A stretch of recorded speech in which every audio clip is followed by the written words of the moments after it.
thoughts on the upcoming match against Portland and the 2 games that you have after that? Yeah, obviously a big week for us going into a bye week, so a lot at stake, a lot at hand. Last thing we want to do is go into a bye week with a bitter taste on our mouth. So a lot of work put in today by the guys. We know what's at stake. Obviously a rivalry game, team that smashed us down in Portland a couple weeks ago. So there's a lot on the table for us to be had.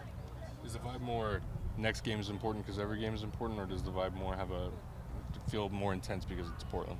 Both. We're in a situation now where we need points. That's the bottom line. It happens to be a rivalry game too, so it adds a bit more spice to it. But the bottom line is this group is focused. We're at home in front of our fans, and with the performance that we put in down in Portland, we have something obviously to play for. Disappointing down there, so to come back home, I think it means a lot to us, means a lot to the fans, and it'll mean a lot to the guys to get out there and put in a better performance. Rivalry game and also a game against a team that you guys are trying to overtake for some of the playoff berths. Are you guys cognizant of that fact at all, or does it just? Yeah, I think we all know who's within striking distance, games in hand as well. So all that plays into it, but at the end of the day, we have to put in a good performance. And if we don't, that's a team that'll punish you quick. So we've got to be clinical in front of goal. That's been the case all season, and when we are clinical in front of goal, we give ourselves obviously a very good chance of getting a result in games. And when we do that, we play a bit more free. You see the ball movement is better. There's not as much worry. So in that instance, we got to put in a good performance. Taking into consideration what maybe didn't go so well in the first game, what do you think is important the team should do? Finishing chances. I mean, when we look back, we have a chance, to go 1-1 at some point with Jordan's header in the box.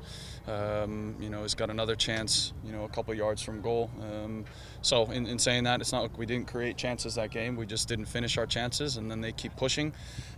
We try to find an equalizer, and then it's bang bang, and we find ourselves, with our tail between our legs walking home, in the worst situation possible. So it's all about finishing our chances. We do the best that we can defensively. Slowing down counterattacks is a big one against Portland. Taking smart fouls, stopping plays before they become something big, and then we're diving, we're sliding, trying to stay out of those situations, play a bit more smarter defensively. Christian was telling us that Schmetzer seemed like a player's coach so far to him. Would you agree with that description from what you've seen? Yeah, I mean, for me, it's a different coach, period. So, I would characterize it as, he comes in every day with the same attitude. He demands work. He demands very vocal. When things aren't going right, it doesn't matter who you are on the team. He'll point the finger, and that's good. That's good for everybody. Keeps everybody on their toes. And in saying that, it's obviously been positive, but we're always judged by our last performance. We got to get a big one against our rival at home.